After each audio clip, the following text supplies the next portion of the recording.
Good morning.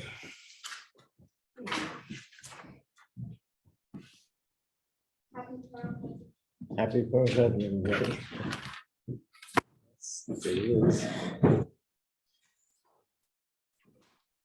So actually, because it's Purim Katan, take a little detour for today.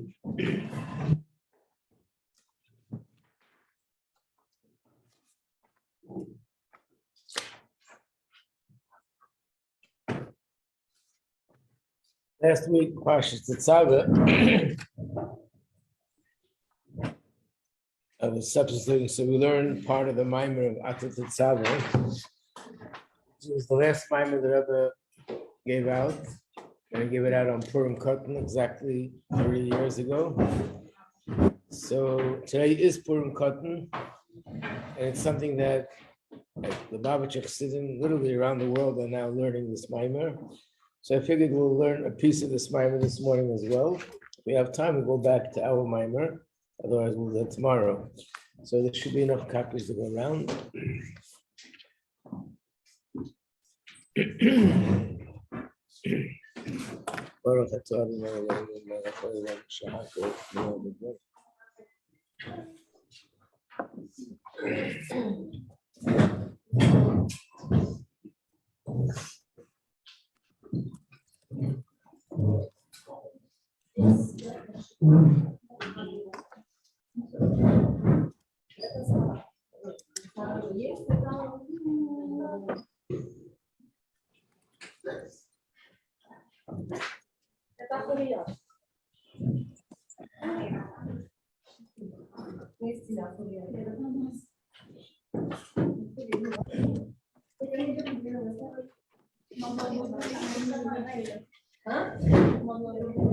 Well, could you put this on that table? Just put it on the table.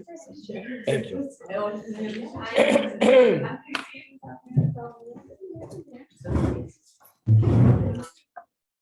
Okay, so we're just going to learn a part of the Maimer. And the part we're going to learn is Ois Hey. So if anyone who's online is able to have access to the Maimer Atat Tetzaveh, or otherwise called Purim Katan, the one that the Rebbe gave out. This is the Maimer as the Rebbe gave it out. Purim Katan Tovshin Beis. The Maimer itself was said Tovshin Aleph, 1981.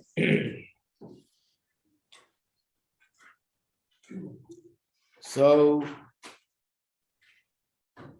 I mentioned last time that this Maimer, on one hand, is just the last Maimer the Rebbe gave us, and based on the way the Rebbe related to Bossi Lagani as the last Maimer the Friedrich Rebbe gave us, we follow the same path that the Rebbe explained that this is the last Maimer. That means in this Maimer, he incorporated all the things we need to know all this time now. And when you look at the Maimer, it's very clear, at least on some level, the connection to the time that we're in, because the Maimer talks all about Emunah and how Emunah comes to us from Moshe Rabbeinu and every generation from the Moshe Rabbeinu of the generation, which means that the Rebbe, he gives us the strength to have Emunah.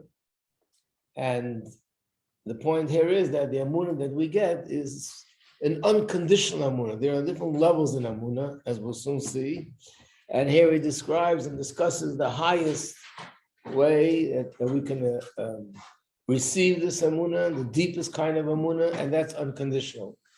And of course, that's the Emunah that we need now in these circumstances that we're in. So let's start from Ois Hey.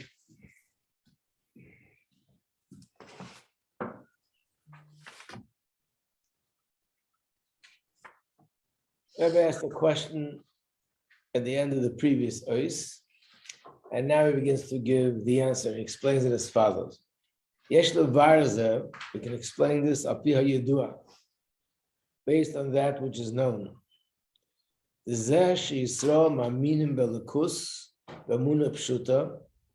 fact that Yidden have emunah in Hashem and in godliness with simple faith, and they don't need proof.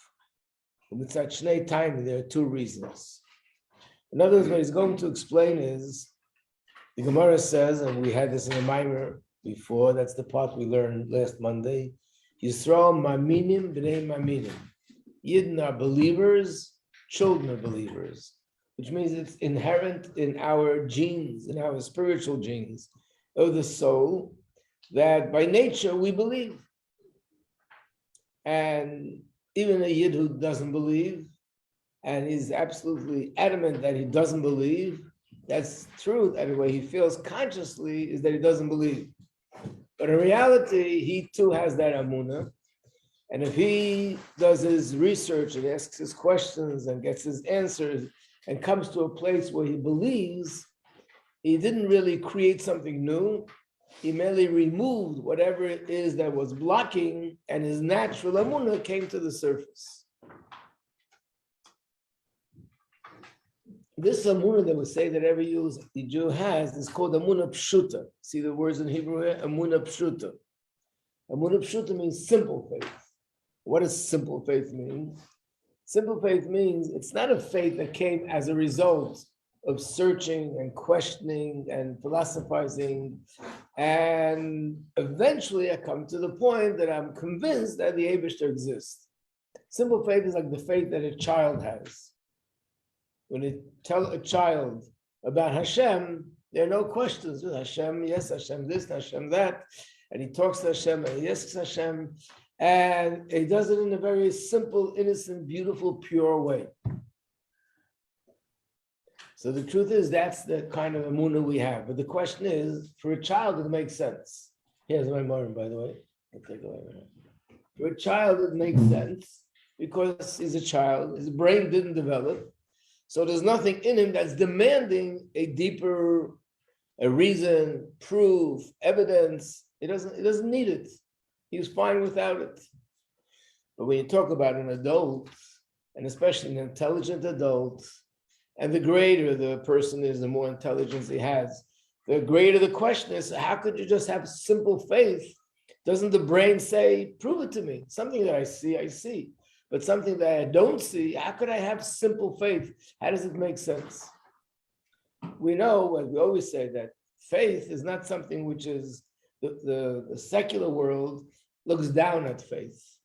And they ridicule it. And they call it being gullible, having just blind faith, not using your intelligence. But we understand faith as the opposite. It's not seichel, but it's actually higher than seichel, transcends seichel. What does that mean? How could there be something that's higher than seichel? Something that you're believing and you're absolutely confident and 100% sure that this is it, and you don't have any logical way to prove it. You don't need a logical way to prove it. Why is this different than anything else in life?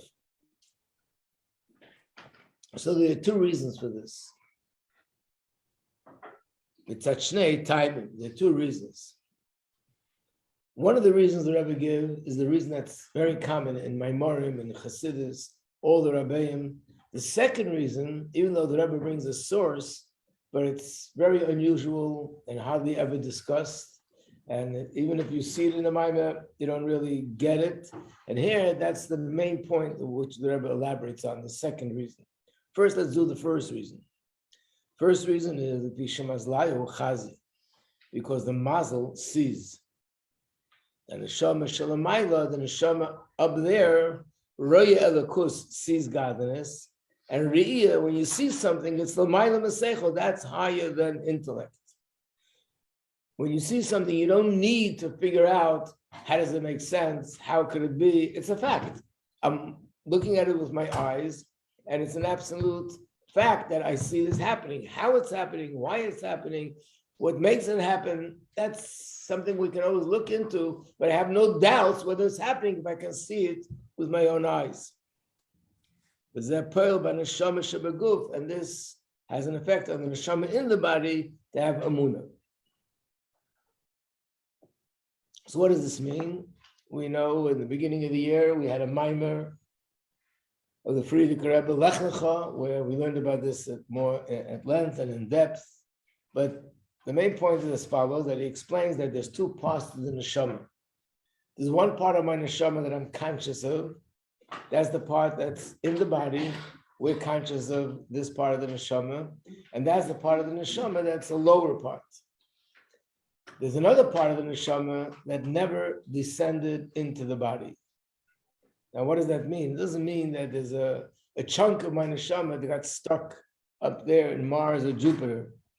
It means there's a part of my neshama that didn't change, which means it maintained its spiritual status, so to speak, and its spiritual identity no different than before. So just like before the neshama came down, where was the neshama? The neshama was in a place where it saw spirituality, it heard spirituality, it was surrounded by everything and anything that's spiritual. In fact, it couldn't even relate to the existence of a physical world. The neshama doesn't even understand. What do you mean there's a world where they don't see godliness? How's that possible? The neshama can't relate to that. So the neshama up there sees Hashem or sees godliness, hears spiritual things that are going on. And that part of my neshama, the deeper part of my neshama, a very deep subconscious part of my neshama, hasn't changed. It still continues to be that way even now. I don't feel it. That's why, because we're not conscious of it.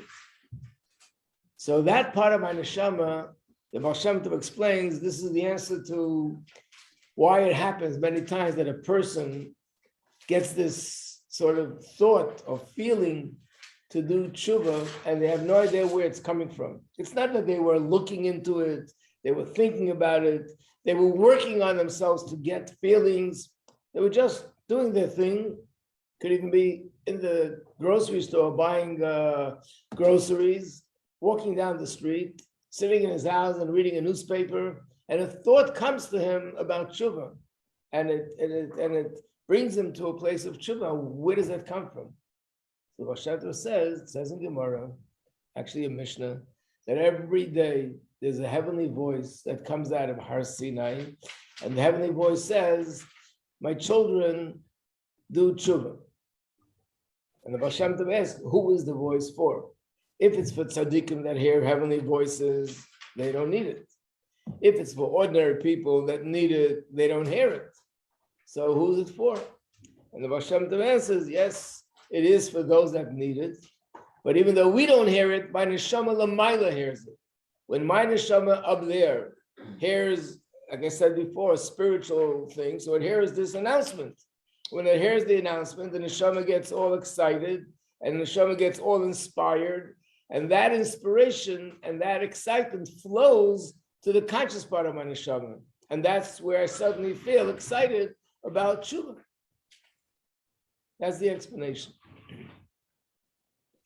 And this explains a lot of things. Why a Yid will go to Salah to observe Shabbos. One Shabbos is going to go observe Shabbos with someone and becomes inspired. And in his mind, it's like, wow, I love the warmth of the family, and I love the challah was so tasty, and the fish was amazing, and the rebbetzin was so nice.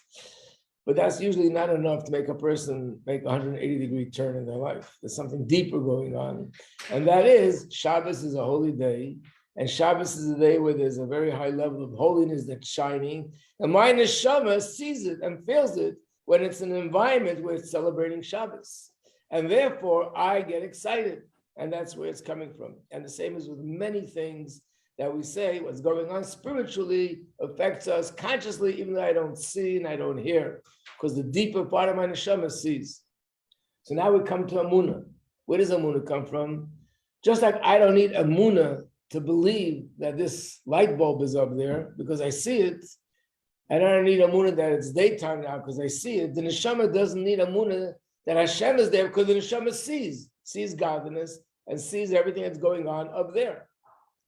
So therefore, the neshama has absolute confidence in the existence of Hashem. That confidence flows from the neshama up there to the neshama down here. Again, we don't see, we don't hear, but the confidence stays with me. I feel that confidence. That's where this natural emunah comes from, unless there's something blocking. If there's something blocking, then consciously I won't feel it. But my own neshama sees it. When you see something, it's absolutely certain, and the certainty flows to the neshama that I feel consciously. So the reason why a person has natural amunah is because the neshama sees governs, and I and my neshama are one. You would think, what could be higher than that? That should be the strongest reason for amunah. So there's a deeper reason for the amunah. What's the deeper reason? Let's look at the next line. Turn the page. Yeah. So the question the Rabbi is answering is, where does this faith come from, or is that what he's answering? Where does the amunah come from? That's what it is. Yeah. Oh, you're saying the question of the previous mimer? Yeah, it just was. No. Like, That's not the question. No. The question is, I would say the question would be too confusing because there's a lot of background to it. So better to leave it this way. I just didn't explain the words mazlai or chazi, but we did explain it in the mimer. The mazel says, what's the mazel? It's based on a story in Gemara. You can see it here in the notes on the bottom. That it says, not a story in Gemara, it's a story in Tanakh actually, that with Daniel. That it says Daniel saw a vision, a prophetic vision. And what he saw was something which made him feel a tremendous feeling of awe. And then he said there were people next to him and they didn't see the vision, but they were also overcome with such awe. Their knees were shaking, they were trembling, and they ran to hide. So the Gemara asked, if they didn't see anything, why were they so frightened? And the Gemara answered, they didn't see this vision, but their mazel saw it. So what do we see from this? The mazel means that deeper part of the neshama saw it, and the deeper part of the neshama was overcome with awe and fear. And that awe and fear flows to the conscious part of the neshama. So the person feels awe and fear, even though they don't know why.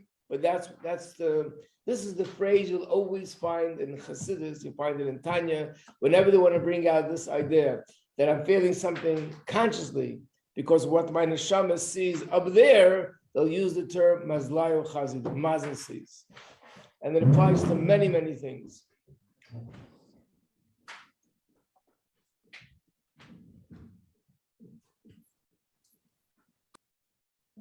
Yeah. Non-Jews, they also have faith. Where does it come from? Is we from the neshama somewhere there? Where does their faith come from? If it's also the same kind of thing, well, generally speaking, it says that the faith of a non-Jew is more something which is based on seichel, which means you see a world, and it makes perfect sense to say that the world didn't come about by itself. So yes, we know brilliant people, intelligent people, but they still say they're atheists, but they're in a way blocking that which is logical. So if you have a person that is absolutely emes and objective and wants to know the truth, it's pure logic that can lead to the understanding that Hashem created this world and he's in charge. So therefore, I guess, if he doesn't have that connection to Neshama L'mayla, then it comes just as a matter of logic, but then it's not this Amunah Pshuta. It means it has to be a thought process, something that creates the faith. But it could be that you have that faith because you're just looking at things purely logical, and you're not looking at what's more convenient and what's more comfortable, but what's emes. And then they'll see that Hashem created the world.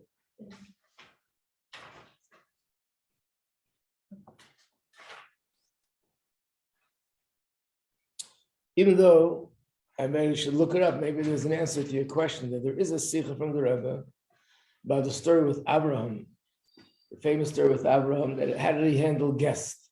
Remember the story? That he had a tent, it was the middle of the desert, and people would walk in and he'd give them food, meat, and wine, and all the goodies. And then when they're ready to leave, it said, okay, now you bless HaKadosh Baruch Hu, who created the world. And they would say, no, I don't believe in that. Says, oh, you don't want to bless him? Okay, pay me $400 for a glass of wine, $500 for a loaf of bread. And he gave him prices which were like out of this world. And they were like, "What? How could you do that?" I said, "Well, where are you going to get bread and food and wine here in the middle of the desert? I did something no one else is doing. Give me all this money." When they saw they had no choice, so they said, "Okay, we'll bless him." So the Rebbe asked, "What's the point of their blessing? They didn't mean it be'emes anyway. They just did it not to have to pay the money." And the Rebbe's answer is somewhere along those lines. So we have to look up what it says there.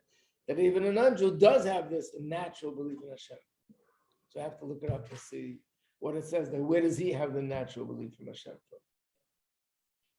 Also, I remember the first time the first person flew to the moon. What was his name? What? Glenn something? Neil Armstrong. Sorry for my ignorance, but whatever his name was, when he flew to the moon and he saw what was going on, he got all excited and he quoted a pasuk from Tehillim, something like Marab Masech Hashem. I forgot which pasuk. And the Rebbe spoke about it then. And he said, "Really, what are we going to talk about if I'm bringing about someone flying to the moon?" But it so happens to be that everybody's thinking about it. If everybody's thinking about it, let's see what we can learn from it. And the Rebbe said, so you see from this, even a non-Jew, when he sees the wonders of creation and he sees something so amazing, what comes to him? The first thing, naturally, how great are your works, Hashem? Also to bring out the same point. So if you remind me, I'll do a little bit of research, look up that Sikha about Avraham Avinu. Let's see what it says there. What's the second reason? What could be a deeper reason than what we just said? Okay, so now we are on page 357. The Oid, and the second reason is Oid Biyur, the Sheresh Amuna, the source of this Amuna, is not from what the Neshama sees, but Me'etzem HaNeshama, from the essence of the Neshama. And the essence of the Neshama is Lo Ma'ilum Mazlaya Chazi. It's higher than what the Neshama sees. Zeh She'etzem HaNeshama Mekusheres Belakus. The fact that the essence of the neshama is connected with godliness is this kashas atzmis. It's something essential. She'einai tuli b'siba. It's not something that depends on some sort of external cause. Gam b'loi inyan ariyah shelamayla ma'aseichel. Without vision, it's something above seichel. Which means what? If I say that I believe in Hashem because I see Hashem, that itself, by definition, means that I and Hashem are two separate things. So I see him. When you see something, it's absolute certain, but it means that I and what I see are two separate things. If somebody would say, "How do you know that you exist?" You're not going to say, "Well, I'll tell you the truth. When I got up in the morning, I looked in the mirror and I saw that I exist." I don't have to look in the mirror. I don't have to look anywhere. I am me and I know who I am. This is me. There's a part of the neshama that's part of the essence of Hashem, and that part of the neshama is so bound up with Hashem, it doesn't need vision, even spiritual vision, to have that certainty about Hashem. It is one with godliness, and therefore it has absolute amunah, because it's like a person who knows himself. So that's a deeper kind of amunah. It comes from a deeper place in the soul. So if they were talking about a more external part of the soul, it needs to see, vision. And the vision brings that absolute emunah. But there's a deeper part of the soul that's even doesn't need vision, because it's one bound up with Hashem, one essence, and it doesn't need it, just like I don't need anything to convince me that I am me, because I am me. I hope that's not too complicated.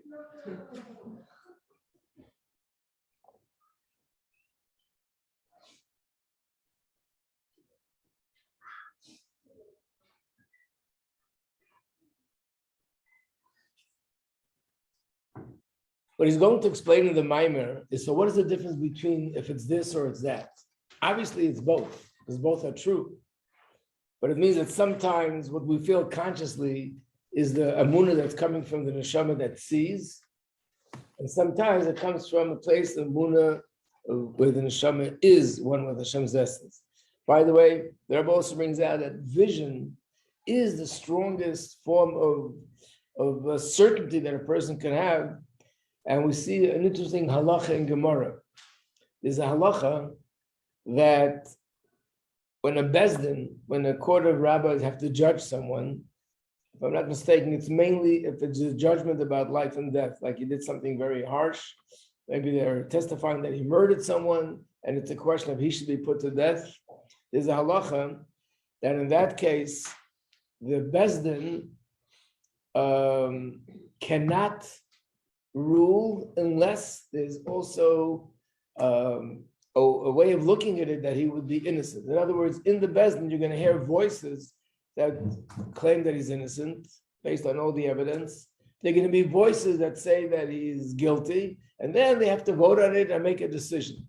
But what if it's a situation where every single one of the bezdin says that he's guilty? Nobody even thinks that he's innocent. I would think, no, for sure he has to be put to death. No, it says in the Torah that when it comes to putting someone to death, there has to be voices that also say innocent. And if they aren't, then the whole thing is canceled. So one of the halachas are that what if one of the judges himself witnessed the way this person did it? He's disqualified to be a judge. Why? Because being that he saw it himself, there's no way in his mind that there can be any room for innocence. And if there's no room for innocence, then he can't be the judge. So the question is, what if he didn't see it? But one of the people testifying is Moshe Rabbeinu. I'll give you an example. Moshe Rabbeinu comes and testifies, I saw this and this. Do you doubt it? Of course not. So why is that person allowed to? And the same with many people. We know them to be righteous, tzaddikim, honest. And when I hear him testifying, I have not a shadow of a doubt that he's telling me the truth. Why would I still be allowed to be a judge?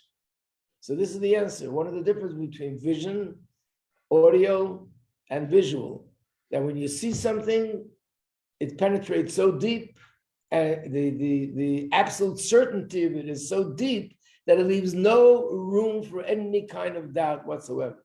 When you hear something, even if you hear it from the most authentic, honest source, there's still room for some possible doubt.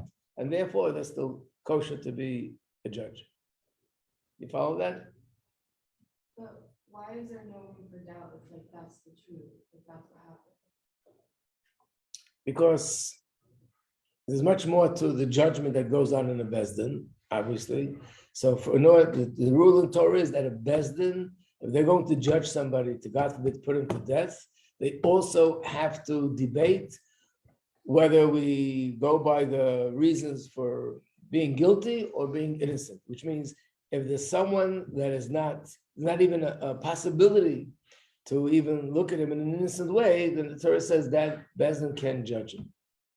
I guess there must be, explanations why that's so important, but could be it has to do with the fact is that when we go to judge someone, we have to at least have the possibility of also judging him favorably. If we don't have the possibility of judging favorably, then we don't have the right to judge him guilty. So the Rebbe said like this, so visual is already so certain more than anything else. But still, it still means I and what I see are two separate things. And the higher level of emunah is not that I see godliness, I'm one with godliness. What would be the difference? The difference would be how strong my emunah would be. Which means if I have emunah, and then my emunah is being challenged by different things, because my emunah is strong, I'll be strong, I won't be affected by those challenges. But what if it's a bigger challenge, a harder challenge? And there are challenges that are harder than harder. All sorts of kind of challenges in life. People are always comparing my challenge to your challenge. Your challenge is nothing. My challenge is really something. We all have different kind of challenges in life. And there's some that are extremely difficult. And of course, the greatest challenge is when a person's life is being challenged. If the emunah comes from seeing godliness, but not because I'm absolutely one, then there's still room for something to come along and separate me from that emunah. Because to begin with, I and the essence of Hashem are still two entities connecting. But if the emunah comes from me being one with Hashem, if you're one, then it's inseparable. Like we said yesterday, parents and children, or brothers and sisters, whether they get along or don't get along is another story, but they are inseparable because their connection is an inherent connection. They are one, they come from one source. We in Hashem, when we talk about the essence, are absolute one. And if we're absolute one, it's inseparable. So this is the difference. If the Amunah comes from the place that the Neshama sees godliness, there still might be certain tests that are extremely, extremely difficult, and a person might sort of break under the pressure. But if the person's Amunah comes from the place that they and Hashem are absolutely one, there is no pressure in the world that can separate one from one, or can separate myself from myself. And that, therefore, that's the strongest Amunah. So, because of that, I want to skip to show you what I just said, where this is inside. Let's skip to the next page that says Vav on it. It's page 362.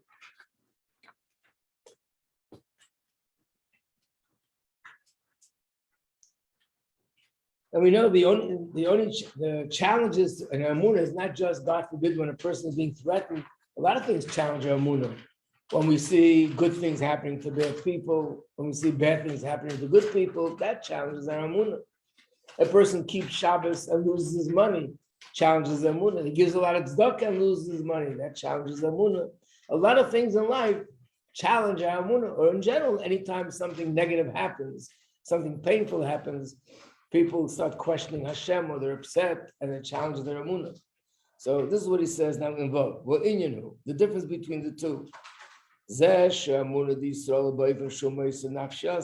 a person has such Amunah to the point that they're ready to give up their life, mainly where does this Amunah come from? That comes from the higher level, that because I and Hashem are one essence and inseparable, so even if someone is threatening me, that if I don't give up my Amunah, chas v'shalom, they will take away the person's life, I will not give up the Amunah. It's still inseparable because it's one essence, and essence can't be separated from itself. Why? Amunah mitzad shiraya, the other level of Amunah, which comes from seeing godliness. Not I see, but my mazel sees it. Hagam shi b'teik of gadol. Although this Amunah is also with tremendous force, Kidu, as it's known, this amtus, shemitzad hariyah, that this certainty that comes from seeing something visually is this amtus gedela b'yosef. It's the greatest degree of certainty that a person can have. Like we know from that halacha that I mentioned before, that a witness can't become a judge because of this reason. Mikol mokem, nevertheless, even though it's absolute certain, being that the Amunah comes because of a reason, which means it's something external. In this case, it's the fact that I see, and that external thing makes me have this absolute faith. So therefore, it's not connected to the essence. That we can be sure, let's turn the page. That we can't be sure that the person will give up his life, because that's a very, very big test, and that's giving up my essence. And therefore, the person might come to that point and say, "That's it. I'm not ready to go that far." So the fact that we see the Amunah is that he gives up his life. It's because really the Amunah comes from the place that he and Hashem are one essence. And if it's one essence, it's absolutely impossible. It's something which is inconceivable, that he should deny Hashem's existence, or Hashem's being the master of the world. It's impossible because it's inseparable from his essence. And this, the Maimon goes on with hair-splitting explanations that even the second level, there are two levels, one deeper than the other. I'm not going to try that so early in the morning again. But that's found later in the Maimon, his tests.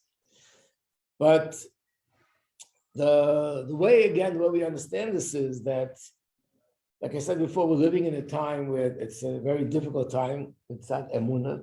And in fact, throughout the years, people have found different things in the Medrash and sources in Gemara, how it points to this time. And one of the things we find is they describe that before Mashiach comes, the tests will be extremely, extremely difficult. And even people who are God-fearing, people who are observing Torah mitzvahs, will have a hard time passing the test of Amunah. And it's found out it's brought down in different ways. Like one of the most powerful midrashim on that is there's a story in the Tanakh. Oh, how do you like it? It's this week's parsha, Parshas Kisisa. The story, I think Rabbi Glick maybe taught a sikha about it yesterday, that Eli Hanavi, did he teach at sikha, but Eli Hanavi on the fire? Yes, that was the sikha. That there was a time where the Israel was flooded with false prophets. False prophets who spoke in the name of Hashem and said that Hashem told them people should worship Avodah Zarah, Rahman al-Islam. And the Avodah Zarah was called Baal. That was the name of the Avodah Zarah. And all the prophets who were true prophets were killed. And then there were many true prophets that were in hiding. And finally, the time came, Eli Hanavi was sent by Hashem to make this sort of a showdown. Okay, we're once and for all going to see who's a true prophet, who's not. So what was the story? He went on a mountain, Har Carmel, and he said to them, I'm going to build a Mizbeach, and you guys build your Mizbeach. And I'm going to daven that Hashem should send down a fire miraculously, and you daven that Hashem sends your God should send a fire miraculously. And whoever gets that miraculous fire, that's the one that is a true person, right? You know the story. What happened was, what were they thinking? They know that they're bluffs. What were they thinking? So the Gemara says that they had two people hiding underneath, and they were waiting for their prophets to pray. And when they would pray from underneath, they would put out a fire. It looked like it came from heaven because it would appear out of nowhere. So the Eibishter made a nest that they were bitten by poisonous snakes, and they both died. So when they were praying, there was no fire. And they were praying and dancing and doing all sorts of mystical things. Nothing was happening. And Eli Hanavi is making fun of them. Maybe God is sleeping, scream a little bit louder. Maybe he doesn't hear you. Maybe he became partially deaf. And nothing happened. Then Eli Hanavi died in Mincha, as we learned in the Maimer, and the fire came down. So this is what it says in the Medrash. Imagine the test. What would have happened if the fire came down on their Mizbeach, not on Eli Hanavi's Mizbeach? Would that be a test? Oh, that would be a real difficult test. And that's what they describe. Before Mashiach comes, the test will be similar to as if the fire comes down on the wrong side. And it's almost like it's clear to everyone that the other side is truth and this side is not truth. And people will have to struggle to hold on in their faith. Another source uses the analogy that it'll be like malachim are holding a big string from one end of the world to the other end of the world. People are holding on, and the angel will be shaking the string, and people have to struggle to hold on, which means hold on with their emunah. And all this describes one way or another way, but it describes that before Mashiach comes, it's going to be a very, very difficult time with emunah, and that's where he was in Mitzrayim, before they went out of Golus. 4/5 or 1/5 of Jews didn't have emunah. So therefore, it's clear that now, more than anything else, we need to be strong in Amunah. And for us Chassidim, especially when the Rebbe was speaking, and we saw the Rebbe's fire and enthusiasm, and we saw the Rebbe's inspiration, and the Rebbe's words, every word the Rebbe said when people went to the Rebbe, you hear the old people describing their experiences. They saw the Rebbe's eyes, they saw the Rebbe's face, the Rebbe's wave with his hand, a niggin. Whatever it was, it just pulled people up and picked them up and lifted them to a different realm. And especially when people had questions, and then the Rebbe gave answers, it strengthened us. And now it's all quiet. Plus the fact that the Rebbe spoke about it as it's imminent, it's happening any moment, and it didn't happen. Yes, things are happening, and the process is evolving, but it's so much harder to have that amunah after so many years, 30 years, and we still don't see the end of Golus. So this is a time when we need unconditional amunah. When the Rebbe says this mimer and speaks about this level, So we know when the Rebbe speaks about something, he's not only speaking about, he's actually revealing and empowering us to have that level of emunah. And that's in fact what the Maimon talks about. That Moshe Rabbeinu, when it says he gave us emunah, it wasn't only the emunah that comes from seeing godliness, it's also the emunah that comes from being one with godliness. And that gives us a strength in this time. So actually, one of the sources, I think it's a Rebbe called Rabbi Yisrael of Ruzhin, very big Hasidic Rebbe. He said that the difficulty in Amunah before Mashiach is going to be so incredible. The only way to possibly hold on and not lose it is by being connected to the tzaddikim of the generation. And what's the connection to the tzaddikim? Because they're the ones who strengthen our Amunah. Raya Mehemda, they feed us with Amunah. Okay, maybe she should help that we shouldn't need that amunah anymore because we'll see it, not our neshama will see it, but we'll see it with our eyes of flesh.